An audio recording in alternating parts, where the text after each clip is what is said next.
Hello, and thank you for joining us today on the Rising Generation Leadership Podcast with me, Errol Lawson. If this is your first time here, we want to welcome you. If you're an organizational leader or manager in church-based ministry, in business, in academia, then you're definitely in the right place.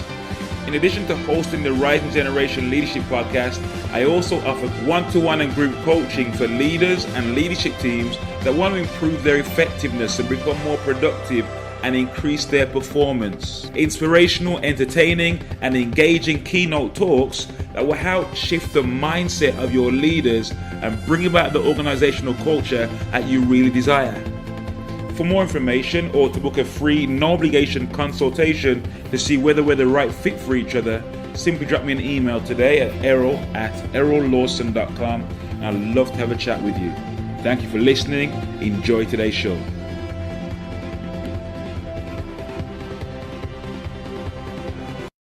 Hello and welcome again to the Rising Generation Leadership Podcast with me, Errol Lawson, and my special guest today is Tony L. Brown. Tony is known as the Systems Guy. He's a business systems strategist, an award-winning author, speaker, podcaster, and trainer. And he's the author of Standard Procedure: How to Systemize Your Business, Reduce Your Workload, Increase Your Productivity, and Become Profitable. Tony, thank you for joining us today, sir.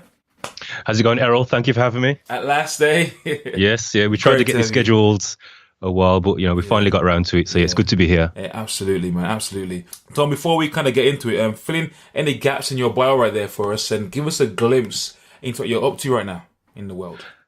Yeah, I think the only thing I can add to that is I'm also obviously a Christian. I'm a family man. I've been married for 15 years. I've got 4 children.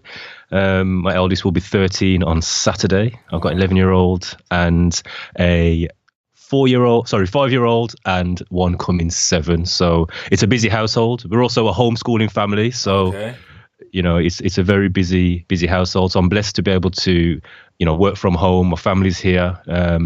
Even just before I jumped on the podcast, we had a very easy morning today and a very easy afternoon. Spent probably about an hour and a half in a living room, just, having family devotion, some family time and just laughing and spending time together. And that's really part of my purpose, helping leaders, entrepreneurs, ministers to be able to have that same experience. Great, man. Sounds like a lot of fun.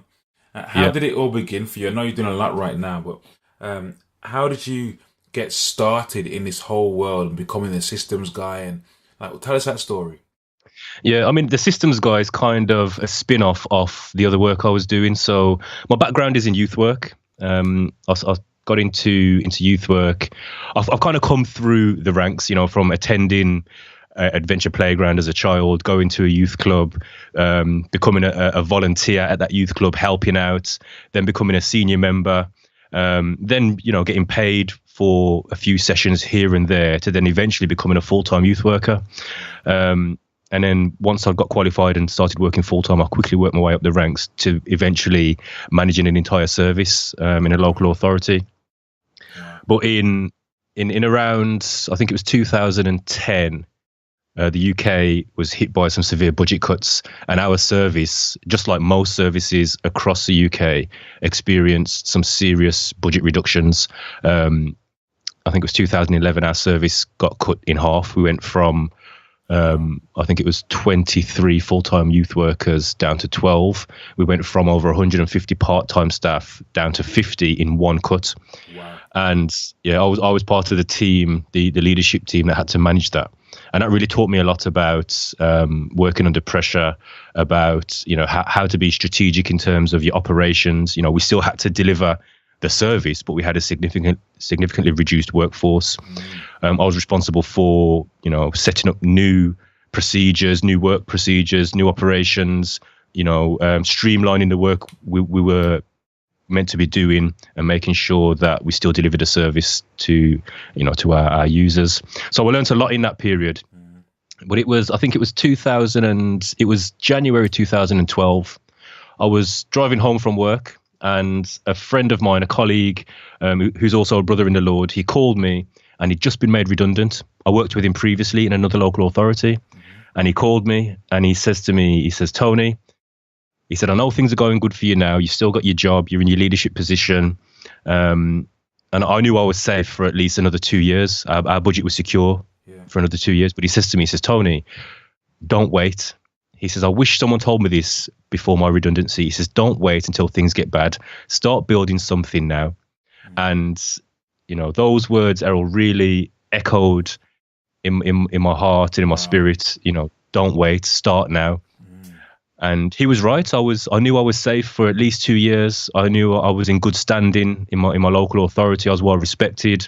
I had a good chance of any job that was available. I probably could have been successful in gaining it.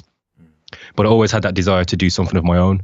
So those words, as I was driving home, they were just echoing through my mind. And as soon as I pulled up at the house, jumped out the car, got in, said hi to the family, grabbed my laptop, opened it up, and went to my nearest domain name provider.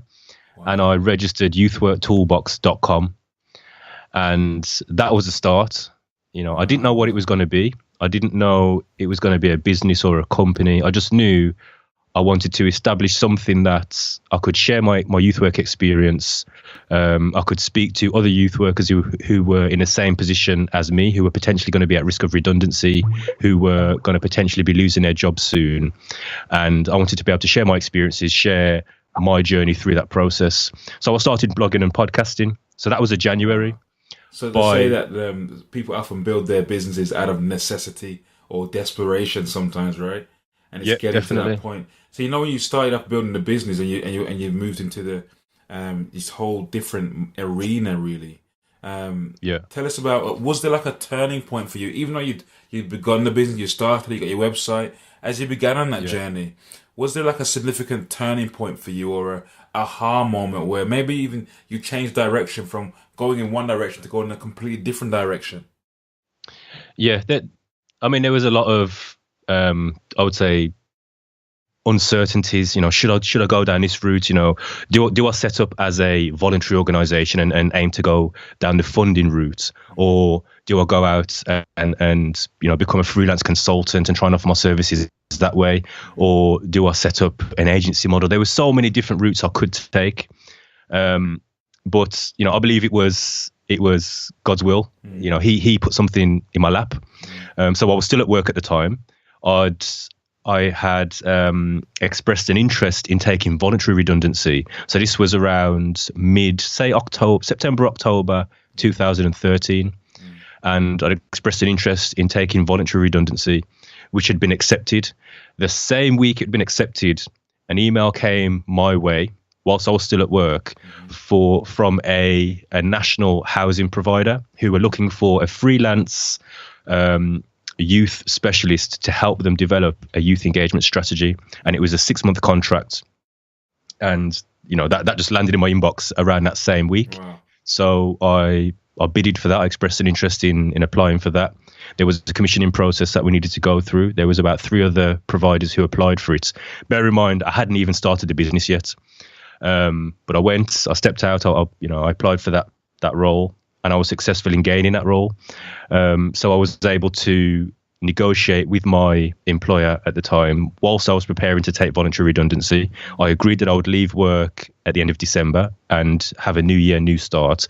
And he also honoured to give me 2 days leave a week to start this new contract. Wow. So by November, I was working 3 days a week in the council and doing 2 days a week for this housing association as a freelance consultant, which helped me to make that transition.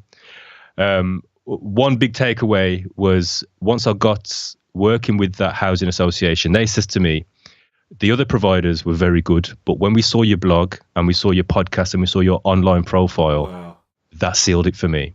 And I like to share that story because there's some people who, they start blogging, they start podcasting and not really sure, is it adding any value? Is it really working? Is it all worth it? They said to me, when I saw that online profile, when we saw that, the deal was done. We could see, yes, you know your stuff. We could get to read about you. We could get to hear you. We could hear your thoughts. And, that really helped us in our decision-making process. Great. It's the power of the online profile, right? Definitely. Wow. Definitely. So that was a big turning point, having those 2 days a week for that 2-month period before I left work helped me to get my feet under the table in terms of working for myself, making that transition from an employee to, a freelance consultant.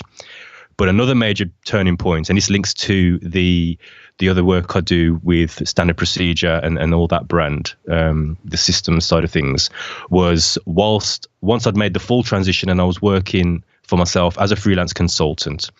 So I was doing the work with the housing association. I then got another few days work with a school. I was then approached by another school or referred to another school to do some work in that school. But I knew this is going to be tough because I'm going to be driving across the motorway, delivering some work in that school, jumping in my car, driving across the motorway for another 35, 40 minutes, deliver work in that school. And it felt like, I just knew I didn't want that. It felt like it was going to be overwhelming. So while sitting down negotiating with that potential client, I buckled up the courage and I said, it's not going to be me delivering the work. It's going to be my team that's coming in. And they looked at me and they was like, well, of course, Tony, we're aware of that. You're the business owner. We don't expect you to come in. And in my heart, I was like, yes, it was almost like that was a transition from being a freelance consultant where I'm delivering everything to then becoming a business owner where I have a team that I deploy. And that was the start of that. So again, after that meeting, I jumped in my car, I headed home and I started pulling this agency model together. Right. And that was a huge transition. And that's the business we operate today. That's correct. And what's the lesson there, you think, for somebody who's listening right now? They're starting out, they're thinking about going to business, or they're running a small business maybe. Yeah. What's the lesson?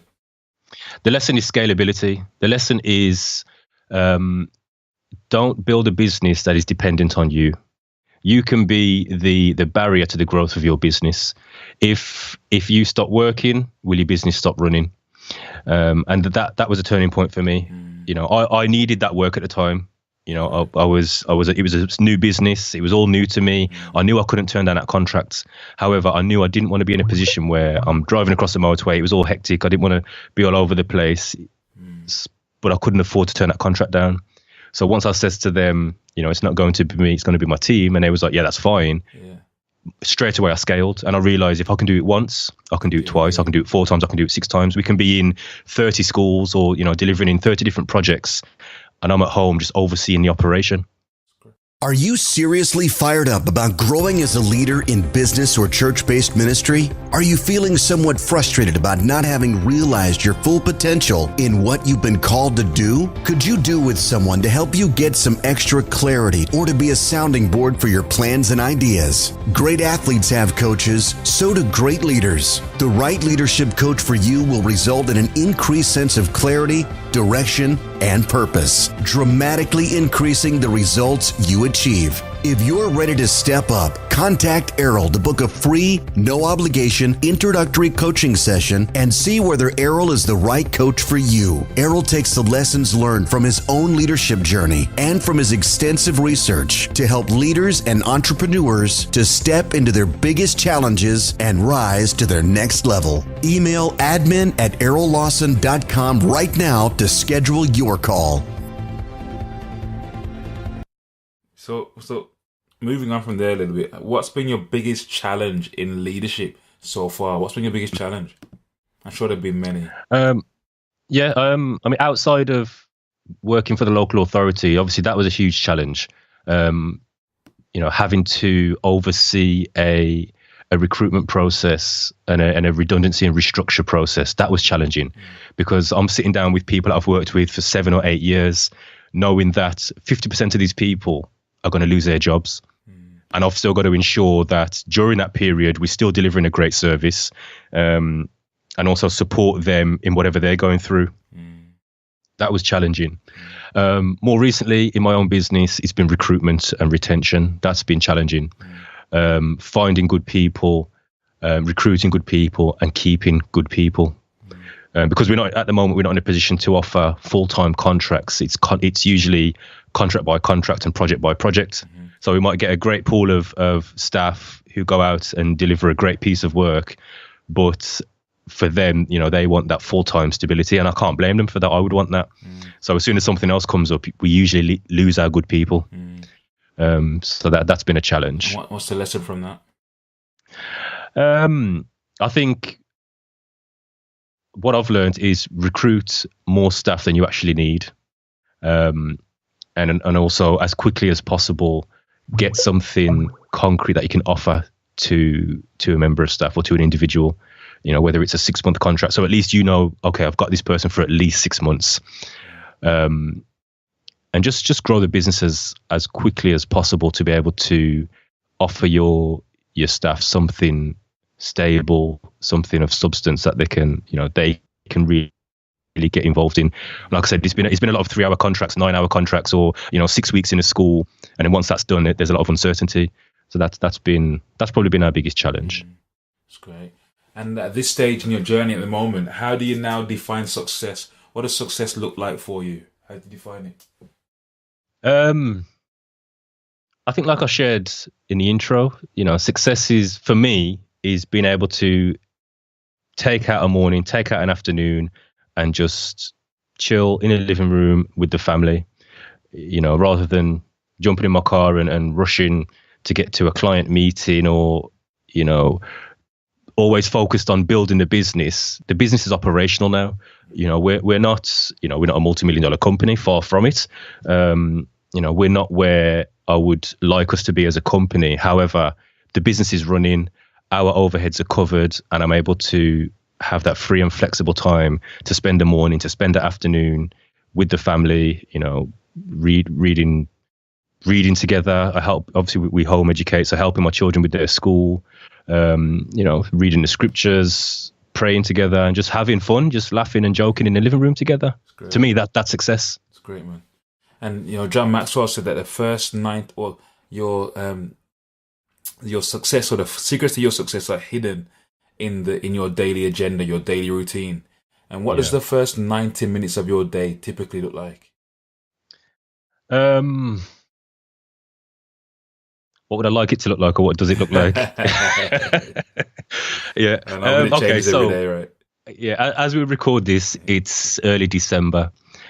I kind of switched off around October. So the first 90 minutes of my day is very chilled. I'm talking, put the kettle on, have a cup of tea, whether it's I grab a book and have a quick flick through a book, whether it's, the kids come in the room and say good morning and, just chill out on the bed with us for a bit. Whether it's my phone goes off and I'm checking to see which staff are on tonight, or, who's working this afternoon. As it stands now, it's very chilled. And that's because I purposely worked very hard at the beginning of the year, knowing that I'm going to take it easy the back end of the year. So January through to March was very much focused on writing the book Standard Procedure and getting that prepared for publishing. Okay. March to May was very much the publishing process of that book and the promotion of that book. And then during the summer period, it was very much focused on us coordinating and delivering at one of our summer programs. So we delivered a big summer program right the way through the summer holidays across South Staffordshire. We coordinated all the summer activities in South Staffordshire.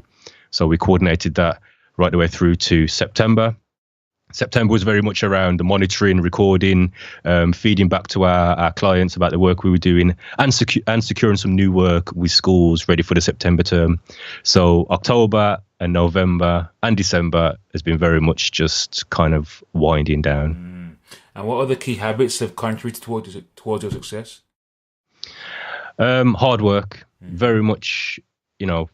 With me, anything I put my hand to, I'm all or nothing. If I'm going to do something, I go all out. So once I've set my mind to doing something, like for example, writing a book, I made a decision that I'm going to write a book, and I just my head down, and it was like, don't get in my way. I'm doing this, and just focus on it. Work very hard. I like to set blocks of time where I work extremely hard in that block of time. So it's very much that focus and that hard work. And tell us about the book. How's the book going, and what's been the reaction to the book? Yeah, the book's doing its thing. I was talking to someone about it just over the weekend, and the purpose of the book really was very much just a personal goal. I had a goal that I want to write and publish a book before I turned 40, and I turned 40 August this year. I published the book in May, so it was very much a personal goal for me. So in terms of how it's doing, it's doing its thing. It's out there. It's helping people. A lot of small business owners who are where I was, they've started their own small business, or they're a freelance consultant. They went out and set themselves up in business on the hope or the promise that they would have more free and flexible time, and they're quickly finding out that that's not the case. They're overwhelmed. They're doing 15, 18, 20-hour days sometimes. They're torn between wanting to spend time with their family, wanting to have more free and flexible time, but they're in a position where they have to keep the business going. They have to keep the business operational. Yeah. This book, I'm able to put it in someone's hand and say, look, I know what you're going through. I've been there. I've felt the pain. I've felt the frustration. Just read this. It's very layman's terms. It's very much, kind of a conversational. The way I've written it is very conversational. It's me sharing what I went through, how I escaped that trap, and giving you a step-by-step process of how you can do the same thing yourself. So it's doing its thing. Okay. So as a leader, what's your biggest weakness? Discipline and focus. Okay.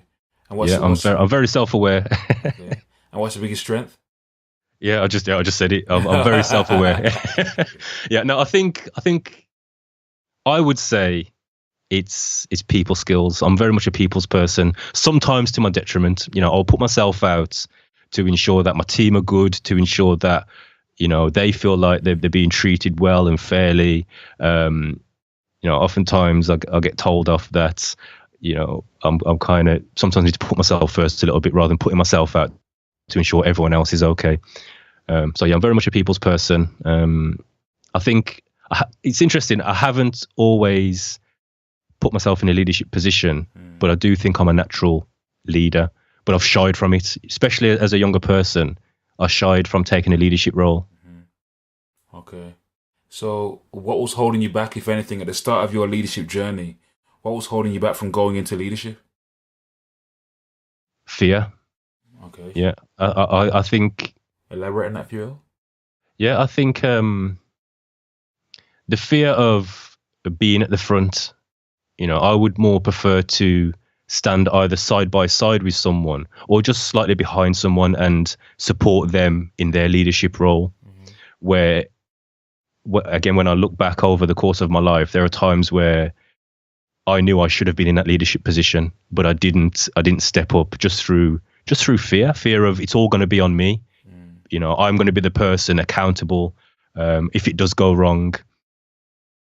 But that's part of the role. That's just part of leadership. So yeah, definitely fear did hold me back. But once those roles started to fall my way, especially at work, once I got into a senior leadership position, I quickly had to overcome that, because that's your role. You got to take the good with the bad. You got to take the flack. Not everyone's going to appreciate the work you're doing. Not everyone's going to agree with the decisions you make, but that's part of it. That's good, man. And over the course of your leadership journey so far, who have been your top 3 most significant mentors?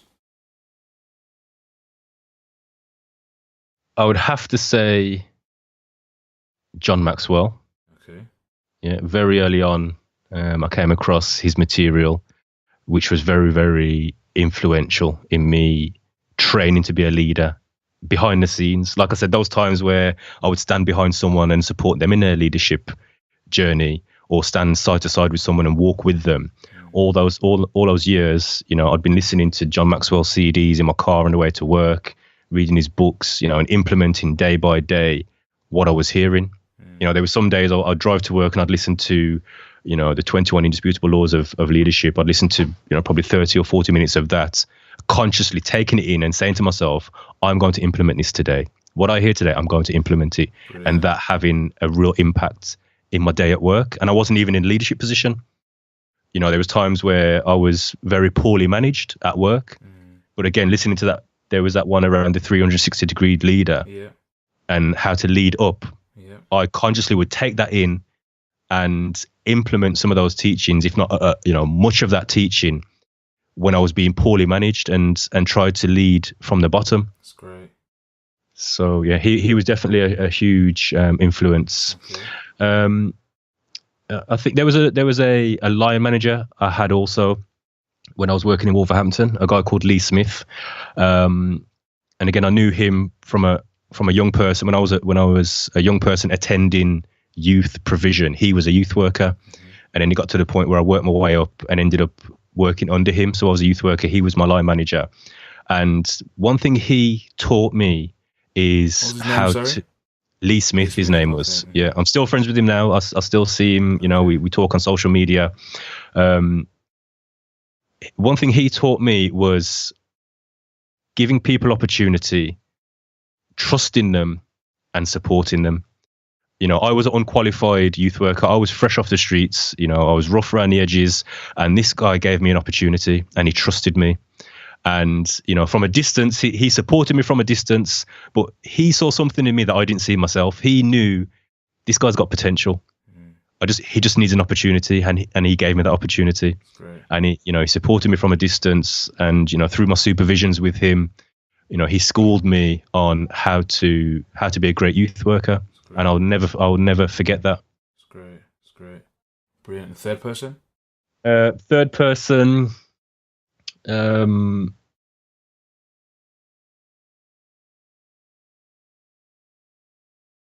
I would have to say one of my uncles. I've got two of my uncles. So my mom's brother, my Uncle Robert, and my dad's brother, my Uncle Lloyd. Both of them were entrepreneurs. Both of them, I had opportunity to work very closely with them at a young age. So when I was younger, I would have an opportunity to go to New York during the 6 weeks holidays. And I would spend that time in and around, you know, my uncle's shop. He ran a clothing boutique, in New York, in Flatbush. Okay. And just watching him build his business, you know, going back and forth to Manhattan, buying the latest fashion garments, coming back to Brooklyn, dressing the window and just hustling, just watching him hustle and build his business was very influential to me. And then my mom's brother, he ran a car body repair workshop, and I'd done my work experience with him when I was 15. And then when I left school, I'd done a youth apprenticeship with him for about 18 months. And again, there's times I was in there, you know, he employed probably about 10 people. He ran this operation, and there's times I was in there thinking, wow, this is my uncle's business. He's employing all these people. These people are dependent on him. On a Friday, because back in those days, you'd get your salary in a brown envelope in your hand. Yeah. And on that Friday, we'd all line up and go and get our wages. And I was thinking, wow, my uncle's in charge of this, and that was really inspirational to me. That's great. So if you look back at all those three individuals and your relationships with them, what's been what's the single best piece of advice they've each given you? So John Maxwell, then Lee, and then your uncle. Yeah, I would say with John Maxwell, I would say it's that definition. I always remember that definition of the difference between a leader and a manager. You know, that really supported me through my process at work. You know, that clear definition between what's a leader and what's a manager. I believed I was very poorly managed, and I believe that my manager was not a leader. Right. You know, however, I was able to have influence from a lesser position. You know, I was a new worker in our service, but because I understood and I could see those two different roles being played out of someone who is in a management position, so they manage from from an authoritative position, to someone who is more influential. So we could be in a meeting, and you know, because I had won the hearts of my colleagues and my peers, I was influential. Right. So if I said something, they'd be like, "Yeah, it's true." You know, I might not be in a management position, but I'm able to influence decisions. Yeah. So that was a big one for me. You know, that was a huge piece of advice that I'll still walk with now. I think from my uncle. Was it Lee as well? Oh yeah, sorry, yeah. So with Lee, like I said, it's opportunity. Okay. You know, he invested something in me that I have now got the opportunity to invest in other people, and I've even had the opportunity to do it recently. You know, a guy came our way. He wasn't working at the time. He was unemployed. He was frustrated. He was exactly where I was when Lee found me. He was like 20 or probably about 21, and he just needed something to do. So I gave him an opportunity to come and shadow me on a youth work project I was delivering, and we eventually ended up taking him on and giving him paid work, and just to be able to invest in someone like that, again, he was very rough around the edges. He wasn't qualified. He didn't really have much experience, but I could see in him, he would make a great youth worker. I could see how, the young people would gravitate towards him. He'd be able to relate to them. And he just needs some support and some guidance on, some of the principles of good youth work. And we were able to do that. So again, I took that away from working with Lee. Yeah, cool. And with my uncles, hustle. Again, like I said, watching them do what they done, it wasn't always the good times. There was times where I could see with my uncle in America, his business was under pressure.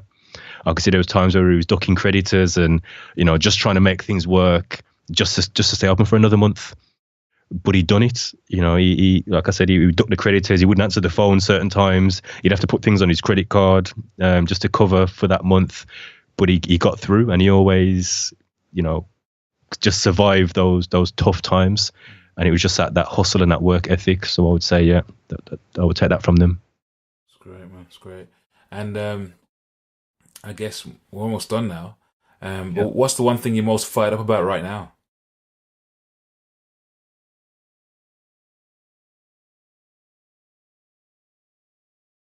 I would say, which I haven't shared this, but I also have a background in music production, and I put it down for 10 years. I believe, it was the Lord's will that I just put that down and focus on other things. And I really feel it's a season now where I'm going to pick that back up. And I've just started producing music again. So I'm excited about that. I'm very excited about that. Right. I don't know where it's going to go. I don't know what the Lord's plans are, but I really feel in my heart it's time to pick that back up. And, I'm sure the Lord will be glorified by it and use it. So, yeah, music production. Awesome. And is there a book or resource you'd recommend for a leader or entrepreneur that's listening right now? Yeah, there's a few I'd recommend. The ones I always recommend to my clients, specifically those who are at the early stages of business development, or they're planning to build their business or go that route. I always recommend these 3 books, and one of them is The Business Model Generation. It's more of a resource than a book. And basically what it is, it's a very, it's a visual representation of a business plan. So rather than, having to sit there and write this 5,000 word business plan and worry about your grammar and your sentence structure and are your paragraphs right and is the heading right, and then you take it to your bank to get some funding or take it to a funder, and then it ends up in a folder somewhere and you never really look at it again. The business model generation focuses on more of a visual representation of that, and it's very practical. It's very hands-on. You can work on it as a team if you've got other people involved. So for me, in my journey, that was really, really valuable. And it's one of those books I recommend it to everyone. If you're interested in business, even if you're thinking about setting up a new project, or you just got an idea, get yourself a copy of that book, or just go on Google and type in business model canvas and download the free resources. They're excellent. Okay. So that's one. The other one is Book Yourself Solid. Again, the principles in that book, I believe they're universal in terms of personal branding, in terms of identifying who your customers or your clients are, in terms of great marketing strategies, how to have sales conversations. The principles in there, you can transfer them and translate them to multiple parts of your life.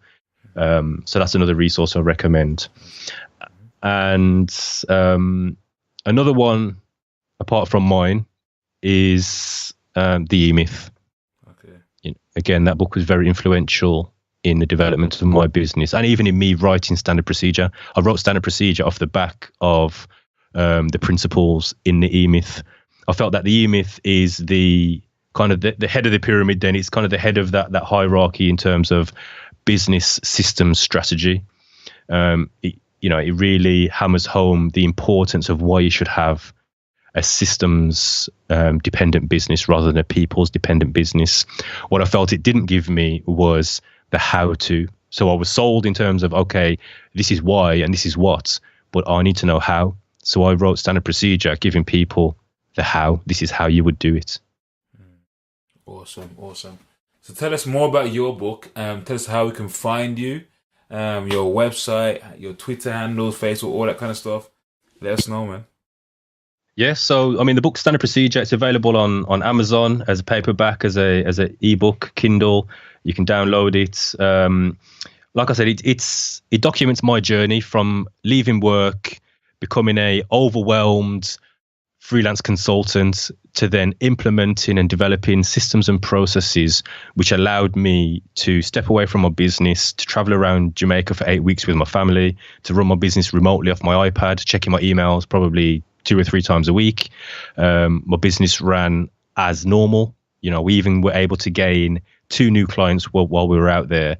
You know, and that really validated to me that this thing works. Big. You know, I was sat on a beach in the grill. The sun was blazing. My wife was sat next to me with her shades on, sipping a cocktail. My children were out on the beach, you know, and I was sat there and I thought, wow, look at this. I'm here in the grill.